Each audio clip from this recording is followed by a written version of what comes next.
अस्सलाम वालेकुम बच्चों। आज हम नेक्स्ट टॉपिक जो है फर्स्ट चैप्टर क्लास 10th का कंसीक्वेंस ऑफ थर्मल एक्सपेंशन यानी थर्मल एक्सपेंशन के क्या नताइज हैं, यानी उससे क्या क्या चीजें अकर हो सकती हैं, क्या फायदे हैं क्या नुकसान हैं, जो जो थर्मल एक्सपेंशन से पॉसिबल है उसका ब्रीफ सा इंट्रोडक्शन हम यहाँ पे डिस्कस करेंगे। तो पहली चीज जिसका यूज थर्मल एक्सपेंशन का होता है वो होता है थर्मोमीटर में, यानी बुखार चेक करने जाते हैं हम, तो आप लोगों ने थर्मामीटर देखा होगा इस तरह का। ओके, और वो हमें जबान के नीचे या कहीं रखने को कहेगा। फॉर एग्जाम्पल बेटे, कोई नॉर्मल बच्चा है उसका टेम्परेचर है 98.6 फारेनहाइट। ओके, जब उसे बुखार होता है तो उसका बॉडी टेम्परेचर बढ़ जाता है, यानी जब बॉडी टेम्परेचर बढ़ता है हीट बढ़ती है तो ये अंदर जो मरकरी होता है ये फैलना शुरू कर देता है। फॉर एग्जाम्पल ये चला गया 102 फारेनहाइट। बात समझ आ रही? पहले इतना था, ये अंदर जो मरकरी है वो बढ़ गया, फैल गया गर्म होने से, तो ये कितने पे चला गया 102 पे। तो ये जो थर्मल एक्सपेंशन हुई है इससे ये थर्मामीटर वर्क करता है और हमें बताता है कि बॉडी का टेम्परेचर बढ़ा है या कम हुआ है। तो ये बेटे सिंपल है, पहला कंसिक्वेंस थर्मोमीटर में इसका यूज होता है। दूसरा, रेलवे ट्रैक। आप जब भी कभी रेलवे ट्रैक देखने गए हूं या उधर से गुजरे हूं तो आप देखोगे कि कुछ जो रेल्स हैं, जो रॉड अंदर पड़े हैं, उनके दरमियान थोड़ा सा स्पेस होता है, ये स्पेस होता है। ओके, अब ये स्पेस क्यों होता है? क्योंकि जब हमारे पास विंटर हूं, ओके, सर्दियां हूं, तो ये स्पेस इतना होता है, लेकिन अगर गर्मियां आ जाए तो ये स्पेस इस तरह हो जाता है, यानी आपस में मिल जाता है। क्या होता है? हुआ ये बेटे कि ये जो रॉड थी, जब गर्मियां आई यानी समर आई तो इसकी लेंथ में इजाफा हो गया और इसकी लेंथ में भी इजाफा हो गया, दोनों मिल गए। अब जब सर्दियां आएंगी फिर ये सिचुएशन बने, गर्मियों में ये सिचुएशन बन जाएगी। तो इस तरह जो एक्सपेंशन और कॉन्ट्रैक्शन है उससे ये जो रॉड है ये स्मूथ रहेगा, स्ट्रेट रहेगा, टेढ़ा नहीं होगा, बस थोड़ा सा फैलेगा फिर वापस आ जाएगा। लेकिन अगर सारा रॉड ही एक जैसा हो, ऐसा हो, जब अब फैलेगा तो जाहिर है इसकी लेंथ क्या है, ज्यादा है, तो अपने आप को एडजस्ट करने के लिए ये शेप क्या कर देगा, चेंज कर देगा, ऐसे हो जाएगा। तो अब आप बताओ, जो नीचे वाला ट्रैक है इसके ऊपर ट्रेन चल सकती है? बिल्कुल भी नहीं। तो इसलिए छोटे छोटे रॉड रखे जाते हैं और फिर उनमें गैप रखा जाता है। तो ये रेलवे ट्रैक सेम गैप रखा जाता है ब्रिजेस में। जो ब्रिजेस होती हैं, आप किसी भी बड़ी ओवरफ्लाई ब्रिज के ऊपर गुजरे ना तो आपको दरमियान में इस तरह यहाँ पे गैप्स नजर आएंगे। ये देखो यहाँ पे क्या नजर आएंगे, गैप्स। अब ये गैप्स सेम इसीलिए कि गर्मियों में ये गैप्स मिल जाते हैं और सर्दियों में ये गैप्स आ जाते हैं। अब इसका फायदा क्या? अगर सारा ब्रिज एक जैसा हो ऐसे तो क्या हो, जब गर्मी पड़ेगी बहुत ज्यादा तो ये फैलेगी।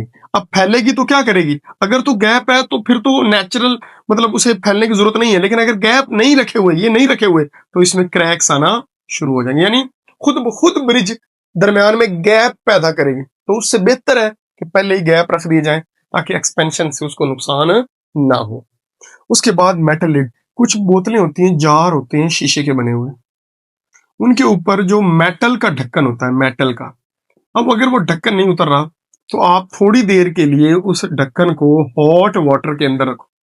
जब आप गर्म पानी के अंदर रखोगे तो जाहिर है वो मेटल का लिड है वो फैलेगा और आसानी से ये ओपन हो जाएगा।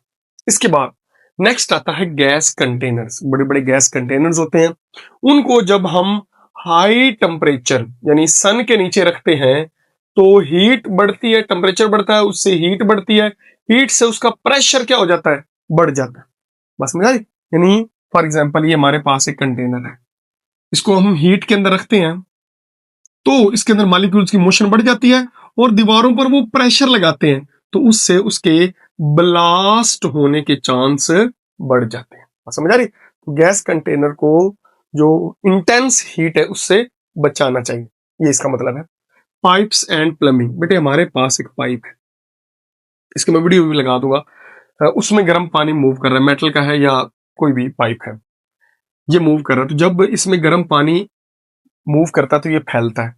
तो इसके नुकसान क्या होते हैं वो मैं आपको बताता हूँ। ये दीवार है, जिस तरह ये दीवार समझ लें, इसके अंदर एक पाइप गया हुआ है, गीजर का पानी इसमें से आता है, तो जब पानी गुजरेगा तो ये क्या करेगा, फैलेगा। ये फैलेगा तो ये दीवार का जो सीमेंट है और ये सारी चीजें उसको क्या करेगा, तोड़ेगा, और सारी दीवार आपकी क्या हो जाएगी, खराब हो जाएगी। तो इससे बचने के लिए क्या होता है कि इसके पाइप के दरमियान में कई जगह सस्पेंशन यूज किए जाते हैं। और समझ आ रही, ये सस्पेंशन जो है ये क्या करते हैं कि जब ये पाइप फैलेगा तो ये सारा फोर्स सस्पेंशन के ऊपर लगेगा, सस्पेंशन जो है ये फैलेगा और कॉन्टेक्ट करेगा, पूरे पाइप को कोई नुकसान नहीं होगा। तो ये बेस्ट वे है, जो हॉट पाइप है या कोल्ड पाइप है उनके दरमियान ये सस्पेंशन वगैरह रखी जाती है ताकि वो सारी जो एक्सपेंशन और कॉन्ट्रैक्शन उसको ऑब्जॉर्व कर ले। उसके बाद आते हैं हॉट एयर बलून। बेटे जो विजिट के लिए या कहीं सैर वगैरह के लिए आप लोगों ने देखा होगा वीडियोस में, ये बलून लगे होते हैं और नीचे इधर लोग बैठे होते हैं, ओके, सारे इंजॉय कर रहे होते हैं और यहाँ पे आग जल रही होती है और आग इसके अंदर जा रही होती है। तो होता क्या है बेटे, इस बलून में जब हवा अंदर जाती है, आग अंदर जाती है, तो इसकी जो गैस है उसका वॉल्यूम बढ़ जाता है। तो आप लोगों ने डेंसिटी का फार्मूला पढ़ा होगा, mess per unit volume. Volume बढ़ने से डेंसिटी कम हो जाती है, और बाकी इधर चारों तरफ ठंडी हवा है, उसकी डेंसिटी ज्यादा है, प्रेशर ज्यादा है, तो ये हाई प्रेशर इसको पुश करता है और ये बलून ऊपर की तरफ मूव करता है। समझा रही? तो इंटरटेन के लिए लोग इसको ट्रैवल करते हैं, बड़ा खूबसूरत व्यू होता है, ऊपर से स्लो मोशन में ये मूव कर रहा होता है। तो आप इसकी वीडियोस वगैरह देख सकते हैं मजीद। तो ये बच्चे हमारे पास हैं consequence of thermal expansion. I hope बच्चों आपको ये छोटा सा टॉपिक समझ आया होगा, ये लॉन्ग क्वेश्चन बन सकता है। तो मिलते हैं किसी और वीडियो में, तब तक के लिए अल्लाह हाफिज।